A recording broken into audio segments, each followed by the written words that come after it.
Selamat siang teman-teman semua. Ketemu lagi dengan Pu pada hari ini. Jangan lupa kita ngopi dulu. Sedap. Ampu ini memang sukanya ngopi pagi, siang, sampai sore. Dan merokok juga, rokok yang murah lah. Yang penting bisa terjangkau dan rasanya memang dirasa nikmat seperti itu. Apa aja kadang-kadang tidak menjadi patokan. Saya Ampu Golol pasti saya rokoi. Pada hari ini sebenarnya Ampu memperbaiki bilah yang mandau. Mulai kemarin sih Ampu perbaiki bilah mandau yang ada. Mandau dari saudara kita yang kemarinnya sudah Ampu kirim ke Pulau Jawa, tetapi ternyata mandau tersebut kurang cocok dengan saudaraku, sebab bilahnya agak lengkung ke atas dan agak bengkok, kurang pas dengan selera yang ada. Makanya itu mandau tersebut dikembalikan kepada Ampu lagi untuk diperbaiki. Tetapi Ampu mengalami sesuatu hal yang kurang tapi pas, mungkin pengaruh pengapian atau pengaruh terik matahari yang terlalu terik hingga nggak kelihatan merahnya, mungkin kelewatan, hingga ketika Ampu meluruskan bilah tersebut ternyata kemudian dipukul, diluruskan, patah. Nah ini teman-teman bisa melihat, nah ya kan, nah ini patah. Nah kemarin ini kan ada bengkok ke atas. Nah ini, nah sebenarnya kalau nggak patah bilah mandau ini bagus gitu, tinggal Ampu pasangkan lagi ke mandau yang ada. Tapi nggak apa-apa, memang namanya kita nempa mandau atau membuat bilah mandau tersebut, itu adalah sebuah resiko yang selalu kita hadapi. Kadangkala ada besi-besi yang kita temui seperti itu, entah pengaruh pembakaran, entah pengaruh apa, sering rusak. Pisau juga berapa kali kadang bisa patah. Nah ini bukan hanya masalah biasa atau tidak biasa menempa, tetapi itu pasti terjadi terhadap semua pandai besi yang ada, termasuk juga Ampu. Nah seperti ini teman-teman melihat semua, bukan. Nah jadi diganti dengan bilah yang baru. Mudah-mudahan saudara kita cocok dengan bilah ini. Tapi saya yakin bilah ini pasti cocok, dan ini sangat rapi sekali. Ini nanti dipasangkan bentuk tulang punggungnya juga. Ini dengan rokok saya aja kayaknya hampir-hampir rokok saya lebih kecil daripada tulang punggung yang ada ini bagian belakang ini gitu. Dan ini tampilan yang saya buat, yang saya anggap paling sempurna. Mudah-mudahan cocok.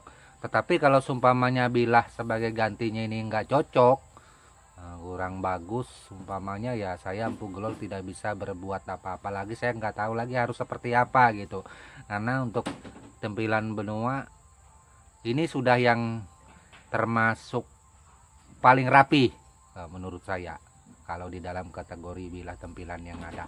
Kalau sumpamanya lebih dari rapi daripada ini, itu untuk kita pembuat mandau, kita penempak, kita nggak tahu. Itu tergantung daripada si pemiliknya sendiri, dan itu sudah umum. Biasanya mereka akan memolesnya kembali, mereka akan mengasahnya kembali, seperti itu bilah tampilan itu, karena pastinya kita akan menjadikannya dari 100%, kalau perlu lebih daripada 100 lagi, hasilnya lebih ke sempurna lagi, seperti itu. Nah itu bilah tampilan memanglah harus seperti yang Ampu katakan. Tetapi saya yakin bilah tampilan ini bagus nantinya. Ini belum diserpuh, nah ini baru digurinda tadi pas mati lampu. Makanya itu Ampu berhenti dulu untuk memperbaiki mandau yang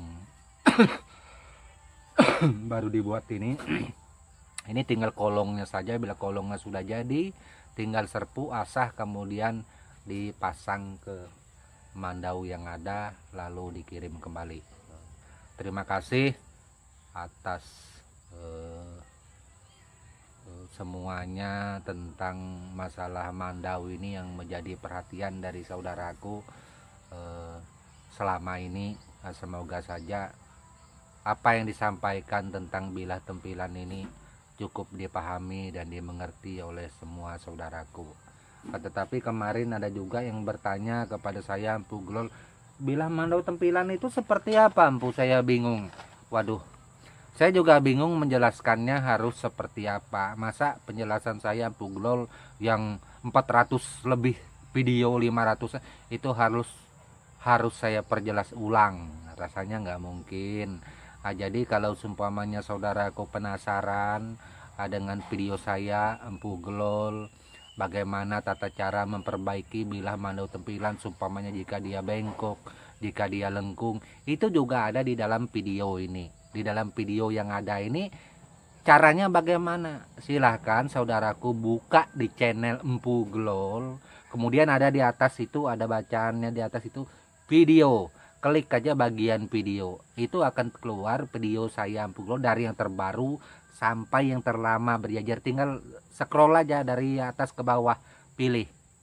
Nah, di sana ada. Kalau saya seperti saya, Empu Glol, ditanya judulnya apa, Empu? Waduh, saya juga nggak tahu karena video saya ini banyak betul ya. Saya sampai tidak memperhatikan lagi judulnya apa. Seperti itu. Silahkan saudaraku mencarinya di sana. Hampir semua penjelasan, hampir semua jawaban tentang bilah tempilan, tentang gagang mandau, segala macam itu sudah ada diperjelas di sana. Nah, teman-teman mungkin silahkan buka. Nah, jadi ada juga yang bertanya masalah pisau mandau pada Dayak Benua itu, Empu Glol, seperti apa? Nah, soalnya saya ada melihat saudara kita yang mengukir tangkai pisaunya itu pendek. Ini pisaunya segini, seumpamanya tangkainya segini, jadi panjangnya itu sekitar segini. Apakah begitu suku Dayak memakai anak pisau untuk kegiatan mengukir serta hal-hal lainnya di tempo dulu hingga pada saat ini? Sebenarnya saya nggak tahu kalau suku Dayak lain, mohon maaf, karena kita tidak bisa mengatakan semua Dayak seperti itu. Mungkin saja ada pembedanya dengan hal-hal tertentu.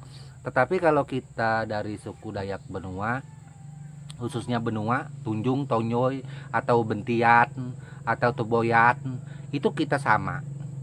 Kita sama, tangkai pisau kita punya itu pasti panjang. Itu dengan ditambah dengan pisaunya, tambah kita meraut, mengiris, mengukir, kebanyakan kita ya tidak ada perubahan seperti itu. Contoh seperti ini. Nah, ini kita memakai tangkai pisau panjang seperti ini. Tangkai pisau kita Dayak, anak pisau pada mandau. Tetapi anak pisau seperti ini tidaklah disarungkan kepada mandau, karena dia punya mata pisau ini naik ke atas. Nah, ini memang dikhususkan untuk saya, Empu Glol, bekerja. Saya buat bukan dipasang di mandau yang ada beberapa anak pisau. Jadi kalau untuk disarung di mandau atau dipasangkan di anak mandau sebagai anak mandau, ini harus agak lurus sedikit. Kalau ke atas gini jebol resiknya atau tempat anak pisaunya. Jadi umumnya kita Dayak Benua itu anak pisau untuk mengukir, untuk apa saja pasti panjang seperti ini. Nggak ada yang pendek. Seumpamanya ini anak pisau terus tangkainya pendek seperti ini segini, nggak ada. Itu ada hanya tradisi kita di luar sana, seumpamanya dari saudara kita dari Pulau Jawa atau saudara kita di Bali. Nah, itu pisau mereka mengukir itu rata-rata mereka pendek seperti ini, dan tata cara mereka mengukir itu kebanyakan mereka seperti ini. Nah, saudaraku lihat seperti ini, mereka kayak memegang pensil. Kalau kita Dayak, kita mengukir tidak ada, khusus kita Benua, tidak ada satupun orang Benua itu mengukir seperti ini, memegang pisau seperti menulis pakai pensil, nggak ada. Karena kita mengukir itu pasti tetap seperti ini. Kita harus memainkan ujungnya seperti ini. Nah, ini kita tetap ujungnya, semakin ukiran itu agak menekuk, maka kita mengukirnya semakin tegak. Nah, itu di dalam kami suku Dayak Benua. Seandainya ada saudaraku melihat atau mengatakan, tapi empu saya ada melihat orang Dayak yang mengukir seperti itu empu, seperti memegang pensil, seperti memegang pisau, atau seperti tata cara saudara kita di Bali. Nah, untuk masalah hal ini itu kembali kepada pribadi masing-masing. Nggak ada yang melarang itu. Saya empu gelol walau bercerita seperti itu, saya tidak pernah melarang gitu. Itu semua itu adalah hak masing-masing, tergantung tata caranya dia untuk memegang pisau menurut dia, menurut keinginan dia.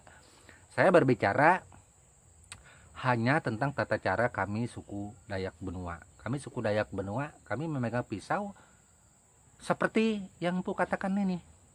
Itu tidak ada kami benua memegang pisau itu seperti pensil, tidak ada. Kalau ada itu tidak mungkin. Dari yang tua sampai yang kecil semua seperti yang empu katakan. Nah, ini tata cara kami yang memang asli orang benua, seperti itu. Sangat membedakan. Apakah yang tata cara seperti memegang pensil itu tadi, memegang pulpen itu salah? Empu saya tidak mengatakan salah. Kalau saya mengatakan salah nggak boleh. Itu kami tidak seperti itu gitu tata cara kami. Jadi mohon dipahami, jangan sampai salah mengerti, nanti dibilang empu mengatakan salah. Saya tidak mengatakan salah, tetapi tata cara kami benua tidak seperti itu. Nah, itu untuk saudaraku pahami. Nah, jadi saya akan menunjukkan juga, teman-teman bilang atau bertanya, empu ada nggak mandau yang ada tatah atau bertitik emas pada saat ini, boleh enggak? Nah, seperti itu nanti Bu akan menunjukkan yang ini.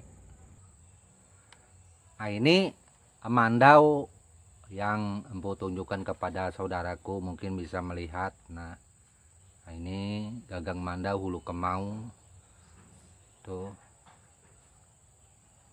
Nah, ini tuh kita melihat bilahnya. Ini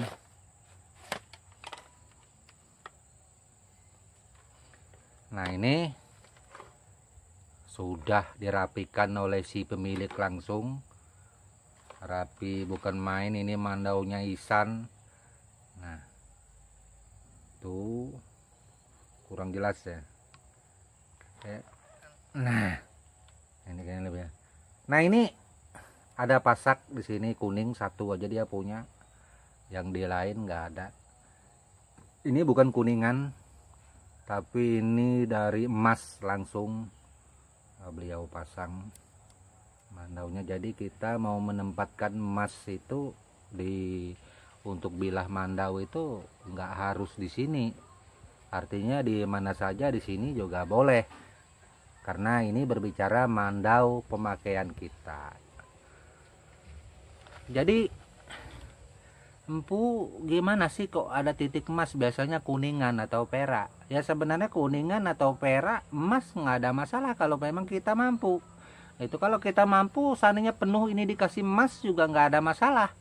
Seperti itu. Itu tergantung kemampuan dari kita pribadi masing-masing. Tetapi kalau kita menaruh emas di sininya, ini kan terasa, maka emas itu akan larut. Itu kita akan merugi. Ini tajam sekali, biasa kita masukkan lagi di sarungnya, karena terlalu tajam nanti empu bercerita-cerita nggak terasa teriris tangan, waduh bahaya. Nah, ini mandau ini panjangnya ini kalau tak salah ukuran sekitar 49. Nah, jadi teman-teman ada juga yang bertanya, empu kalau mandau hulu kemau seperti itu tingkatannya, kalau seumpamanya saya pesan itu berapa empu? Kalau yang seperti ini terus terang ini 10 jutaan. Jadi seperti ini 10 jutaan. Wah, empu itu mahal sekali. Menurut saya nggak mahal, karena pembuatannya juga mahal, lama membuatnya. Itu 2 bulan belum tentu selesai. Sekarang kalkulasikan aja uang 10 juta 2 bulan belum selesai, belum kita membuat bilahnya, belum kita mencari tanduknya, belum sarungnya ini juga kita mencarinya juga belum tentu ada. Itu susah. Ini kemarin sarungnya kebetulan dapat dari pedalaman, dari saudara kita yang membawanya. Ini sarung ini tuh baretnya, lihat saudaraku, ini susah mencarinya gitu. Terus ini belawitnya bukan disediakan oleh saya Empu Glol, enggak. Ini juga dibeli di pedalaman, ada yang buat khusus dipasang ke sini. Nah, ini sedangkan harga ini saja sekitar 350.000 ininya saja. Belum menyulatnya ini serapi ini paling murah 250.000. Ini menyulat tuh. Jadi jangan samakan mandau souvenir, mandau cenderamata dengan mandau yang benar-benar mandau asli tempilan. Itu sangat berbeda saudaraku. Atau jika seandainya saudaraku menganggap harga mandau itu sama, itu salah besar. Itu kalau seumpamanya saudaraku merasa bahwa dari buatan empu itu lebih mahal, ada yang lain lebih murah, nggak apa-apa, silakan. Itu karena saya Empu Glol ini untuk masalah mandau tempilan, saya tidak pernah memaksa seseorang atau saudaraku untuk membeli buatan saya nggak pernah, terus terang nggak pernah saya seperti itu. Dan saya tidak pernah merayu harus memaharkan mandau buatan dari saya, enggak. Saudaraku boleh memilih, semua sama bagus. Itu mau yang souvenir, yang cenderamata. Pembuat mandau ini bukan hanya saya di Kalimantan Timur, di Samarinda, di seluruh Kalimantan ada pembuat mandaunya. Semua sama bagus. Itu sama. Tinggal saudaraku memilih, dari Kalbar, dari Kalsel, dari mana-mana, semua bagus-bagus semua. Itu saya hanya membuat mandau yang khas Dayak Benua saja, seperti itu. Kalau ada dari luar Dayak Benua, seumpamanya mengatakan dia khas Dayak Benua juga, itu ya boleh-boleh saja, karena mereka mengikuti pakem kita yang ada, seperti itu. Nggak ada masalah sih. Saya selalu membebaskan siapa saja yang kepingin mengikuti mandau tipe gaya saya atau gaya dari suku Benua membuatnya, nggak ada kita melarangnya seperti itu. Semuanya bebas berkarya. Nah, itu. Jadi itu mungkin hanya itu yang dapat aku sampaikan pada siang hari ini. Semoga bermanfaat dan berguna selalu untuk kita semua. Tak lupa akhir kata Empu ucapkan salam budaya dan tabe untuk kita semua. Amin.